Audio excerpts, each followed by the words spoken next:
ठाकुर जी ने बराह रूप धारण किया, सूकर रूप धारण किया, जल में प्रवेश किया, हिरण्याक्ष का वध किया, उसे मुक्ति दी। और जब पृथ्वी को लेके वहां से निकल रहे हैं तो पृथ्वी के मन में अहंकार आ गया कि देखिए भगवान को मेरे लिए कैसा रूप धारण करना पड़ रहा है। ठाकुर जी तो अहंकार बिल्कुल भी नहीं देखते हैं। तो जब पृथ्वी के मन में यह अहंकार आया तो उसके अहंकार का नाश करने के लिए ठाकुर जी उसे वृंदावन ले गए। पृथ्वी से कहा, देवी आपका भार अब असहनीय हो रहा है, थोड़ी देर में विश्राम करना चाहता हूं। और पृथ्वी को ले जाके वृंदावन में ब्रज में स्थापित किया। तो पृथ्वी कहती है, महाराज मैं तो आपके साथ हूं, जल के अंदर डूबी थी, ये कौन सी जगह है? ठाकुर जी ने कहा, ये मेरा निज धाम है, मेरा वृंदावन धाम है। जो पृथ्वी को भी तब अपना मान भंग हुआ पृथ्वी का। ब्रज को जानने के लिए तो ब्रज में वास करना पड़ेगा, रमना पड़ेगा, उस रज को अपने सिर पे लगाना पड़ेगा। किसी कवि की कल्पना नहीं है ब्रज, ना ही किसी कवि की कल्पना के शब्दों में आ सकता है। उसके लिए अनुभव करना पड़ेगा, वहां जाके उसको अनुभव करना पड़ेगा, उस रज को अपने मस्तक पे लगाना पड़ेगा। और ये ब्रज हमें सहज में उपलब्ध है, ये ब्रज हमें सहज में उपलब्ध हुआ ठाकुर जी की कृपा से, किशोरी जी की कृपा से। तो हम कितने बड़भागी हैं।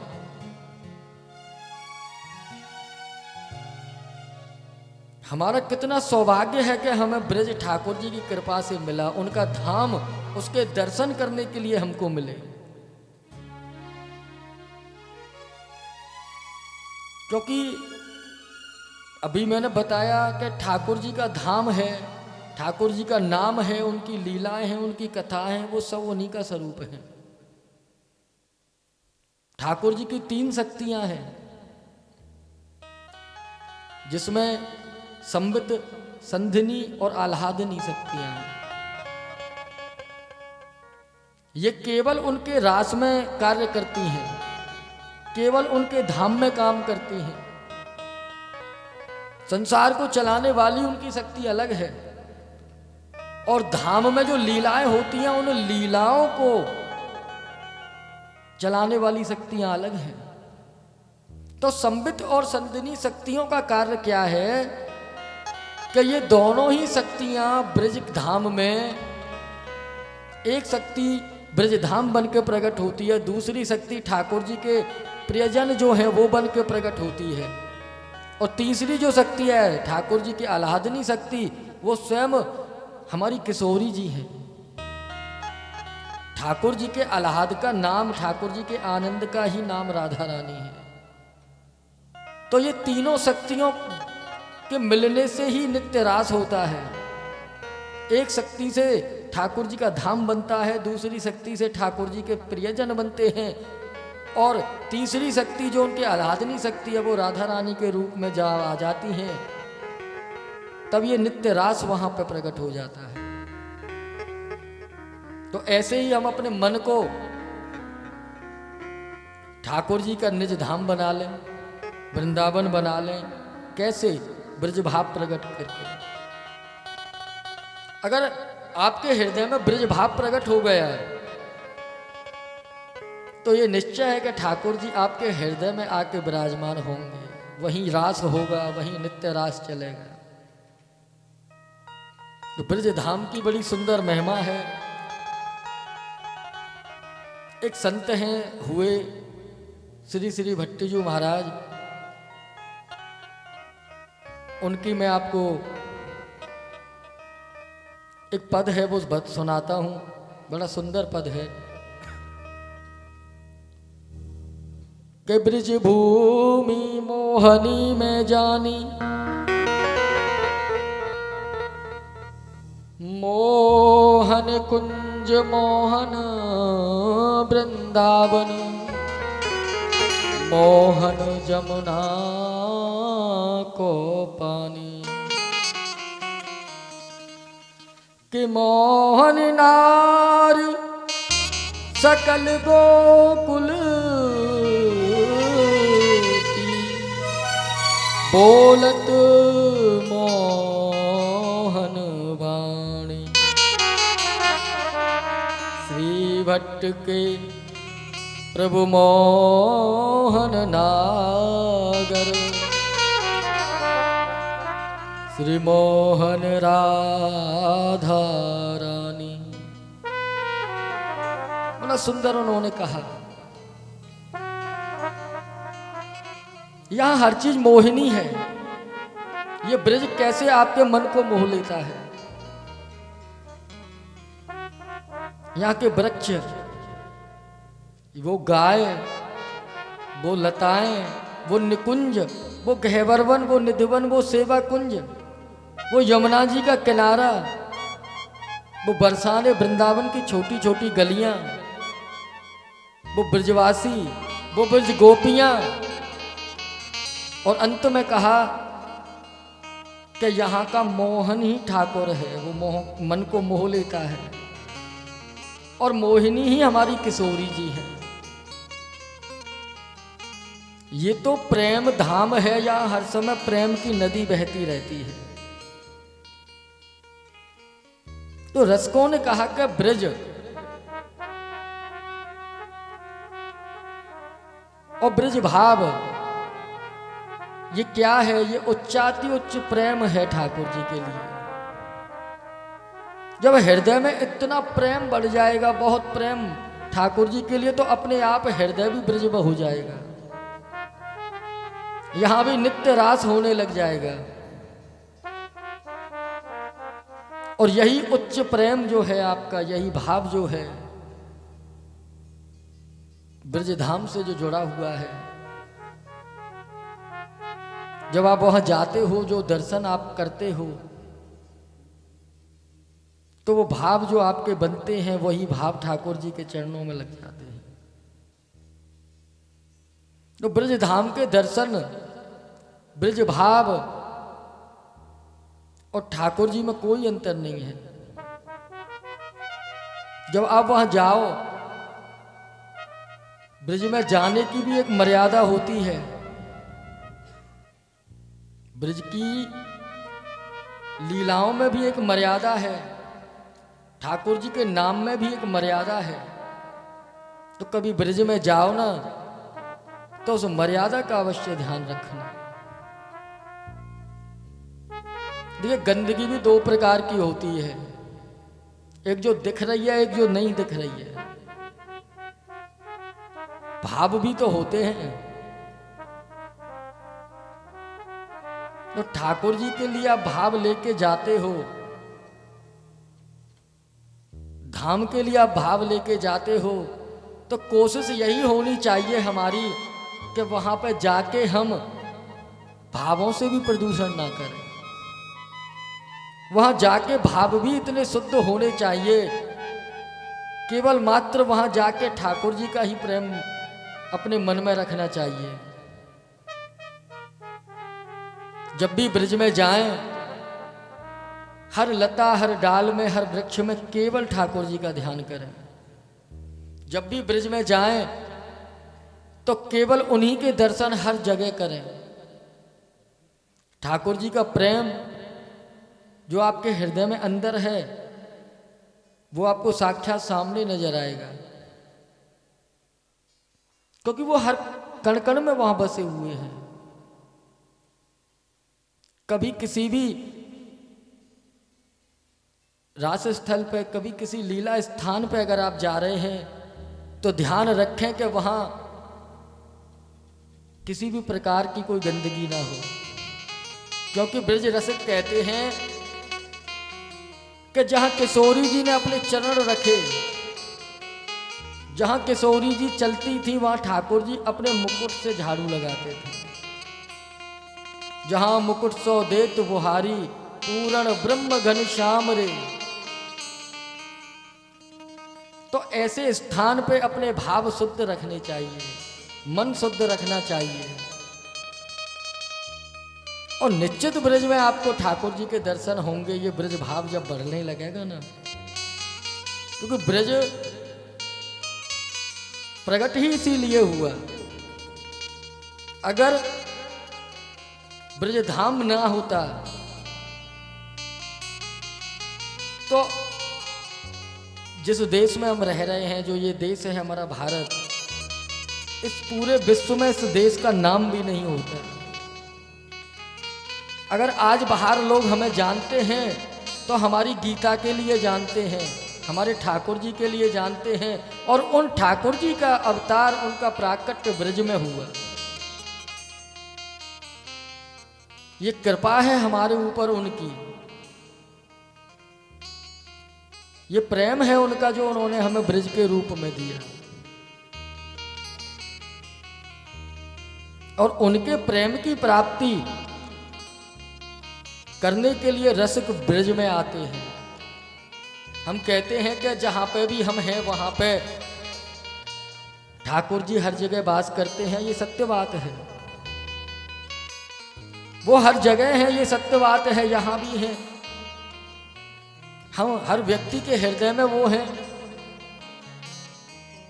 हमारे रोम रोम में वो है। लेकिन जहां हम रह रहे हैं वहां हम सांसारिक में बंधनों में जकड़े हुए हैं। और जब हम ब्रज में जाते हैं तो ये सारी चीजें पीछे छूट जाती हैं। वहां का जो दिव्य प्रेमामय स्वरूप है, जो ब्रज का प्रेमामय स्वरूप है, जो शांति है, जो ठाकुर जी की लीलाओं का आनंद है, वो हमारे भावों को और बढ़ाता है। गहवर वन की वो शांत स्थली, और वहां पर विराजमान होके, वहां पर बैठ के जब ठाकुर जी का आप नाम स्मरण करोगे तो उसका आनंद ही अलग होगा। निधिवन में बैठ के, सेवा कुंज में बैठ के जब आप ठाकुर जी का स्मरण करोगे, उनका चिंतन करोगे, जब मन के अंदर विरह पैदा होगी तो निश्चित वो सेवा कुंज गहवर वन में आपको दिखाई देंगे। उनकी कृपा सहज मिल जाती है ब्रज में। जब आप ब्रज धाम जा रहे हो तो उनकी कृपा वहां सहज प्राप्त है। ब्रज धाम की बड़ी सुंदर महिमा संतों ने हमें बताई। रसिकों ने ब्रज के बारे में बड़ा सुंदर सुंदर गाया है। एक संत भगवान के 2 पद में आपको जरूर सुनाना चाहूंगा। मेरा मन था इसलिए मैंने कल इसको अलग से अब लिख के लाया। मेरा मन था कि आप जरूर उसे सुने। उन्होंने इतने सुंदर भाव यहाँ प्रकट किए हैं अपने पदों के, अपने शब्दों के द्वारा। बहुत सुंदर भाव।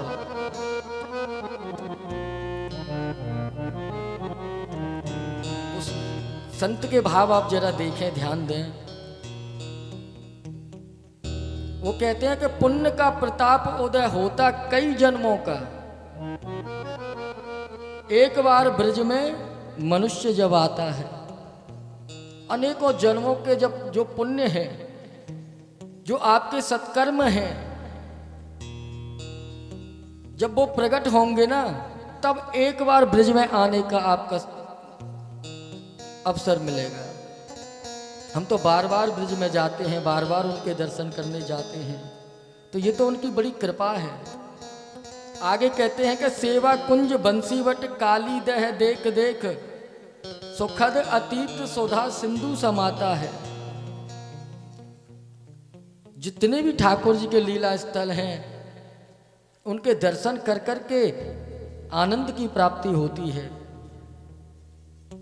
ये हजारों कर्म जन्मों के जो संचित पुण्य हैं, उनके द्वारा ब्रज में जाने का अवसर मिलता है, लीला स्थलियों के दर्शन का अवसर मिलता है। और आगे की 4 लाइन तो बड़ी सुंदर कही उन्होंने। कि कामना ना और किसी बात की रहती उसे, सुरपुर के यान यों कह के फिराता है, एहो देव दूतों क्यों विमान यहाँ लाए तुम, ब्रजधाम छोड़ के भला स्वर्ग कौन जाता है। जिस व्यक्ति को ब्रजवास मिल जाए, जिस व्यक्ति पे ठाकुर जी की कृपा हो जाए, उसे वो अपने धाम बुला लें, तो वह स्वर्ग की संपदा भी छोटी लगने लग जाती है, तुच्छ हो जाती है। जो ठाकुर जी के प्रेमी भक्त हैं उनके लिए तो धाम सर्वोपरि है। ब्रज धाम की महिमा बड़ी सुंदर कही कि वो स्वर्ग के यानों को भी ऐसा कह के लौटा देता है कि इनको क्या करना है, ले जाइए इनको। इस ब्रज धाम के सुख को, इस आनंद को, ठाकुर जी की लीलाओं के रोज दर्शन को छोड़ के कौन स्वर्ग जाएगा। इन्हीं का एक और पद है, बहुत सुंदर पद है।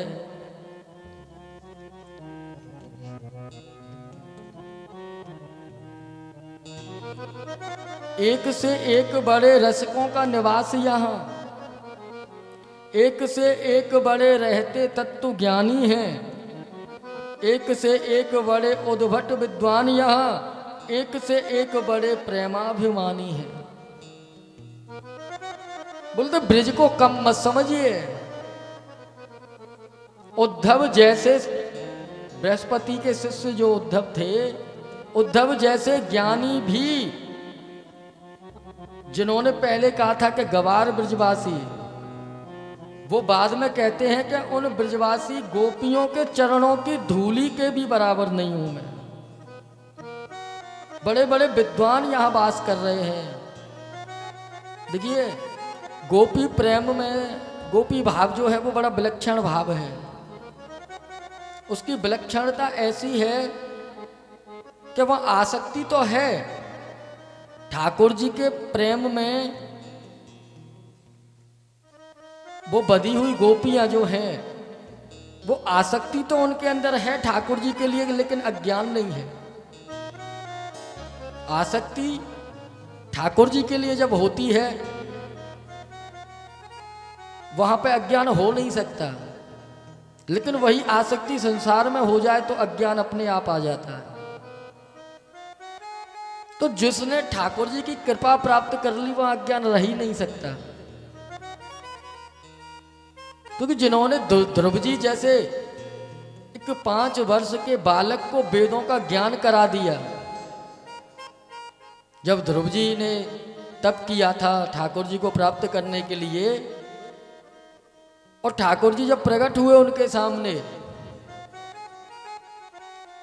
तो ध्रुव जी के कपोल पे जब उनके शंख का स्पर्श हुआ, तो वेद वाणी में ध्रुव जी ने स्तुति गान किया।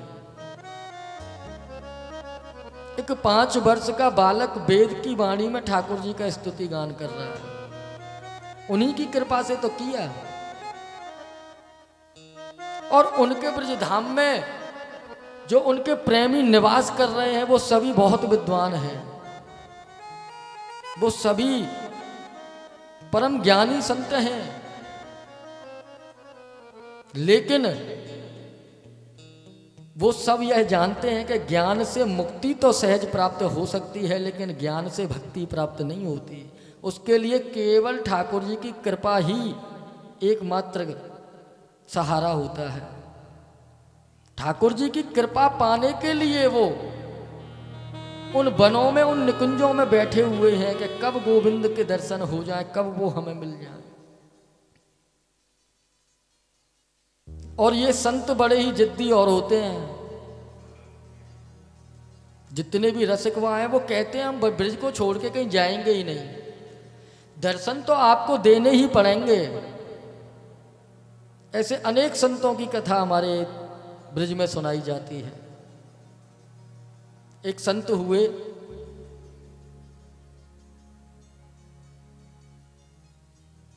बड़ा प्रेम करते ठाकुर जी से, लेकिन नंदगांव में वास करते करते करते बहुत दिन व्यतीत हो गए। ठाकुर जी की सेवा में लगे लगे बहुत दिन हो गए, लेकिन गोविंद के दर्शन नहीं हुए।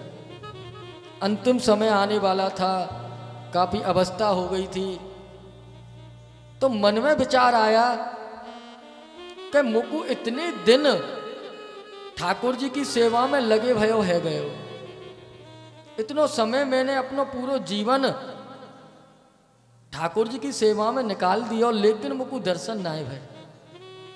और ऐसो मन में विचार करके बोले कि अब मैं नंदगांव में नहीं रहूंगा। ये लाला तो बड़ो कठोर हृदय है, अब मैं नंदगांव को त्याग के चलो जाऊंगा। लेकिन जाओगे कहां? बोले मैं बरसाने चलो जाऊंगा, वहां लाडली जी के चरणन में रह के अपने बाकी जीवन को व्यतीत कर दूंगा। और ये भाव अपने मन में लेके वो चल दिए। और नंदगांव की सीमा जब उन्होंने पार की तो सामने से देखते हैं कि ठाकुर जी गायों को चरा के वापस आ रहे हैं और कह रहे हैं बाबा कहाँ जा रहे हो? है बोले लाला इतने दिन है गए लेकिन गोविंद ने दर्शन ना दिए, या लिए हम जा रहे हैं। तो बोले बाबा हम आपको दर्शन कराए दें। बाबा हंसे, अरे तू ग्वाल, तू गोप बालक, तू वो कहा दर्शन करावे गो भैया? इतने दिन मोह ठाकुर जी की सेवा करते करते है गए, उनके महल में उनके मंदिर में मैं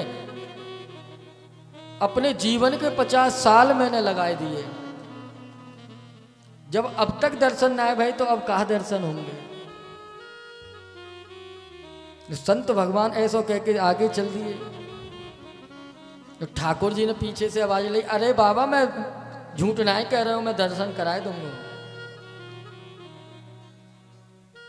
और न पीछे मुड़ के तो देखो,